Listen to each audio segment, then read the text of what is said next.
Hi అండి. మా వీధిలో గుడి దగ్గర నిలబెట్టిన వినాయకుడికి నవరాత్రోత్సవాలు చాలా బాగా జరిగినాయి కదండి. ఈరోజైతే భోజనాలు పెడుతున్నారండి. వంటలైతే చాలా బాగున్నాయి. అందులోకి మా కోనసీమలో వంటలు చాలా బాగా చేస్తారు కదండి. మంచి టేస్ట్గా ఉంటాయి. మా అబ్బాయి చిన్నపిల్లోడు అప్పటి నుంచి ఇక్కడ వినాయకుడిని నిలబెడుతున్నారండి. అప్పటి నుండి కూడా ప్రతి సంవత్సరం కూడా ఇక్కడ వినాయకుడిని నిలబెడతారు. చాలా బాగా జరుగుతాయండి పూజలైతే. వినాయకుని నిమజ్జనం రోజున పులిహోర చేయించి అందరికీ పంచిపెడతారండి.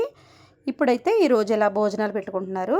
ఇక్కడే వంటలన్నీ కూడా వండించారండి. 2000 మంది వరకు భోజనాలు అయితే చేశారు. మార్నింగ్ అయితే కొద్దిగా వర్షం పడిందండి. ఎలాగో భోజనాలు కదా, వర్షం పడితే ఎలాగా అనుకున్నాం కానీ అసలు వర్షం లేదండి. చాలా బాగుంది వాతావరణం అయితే.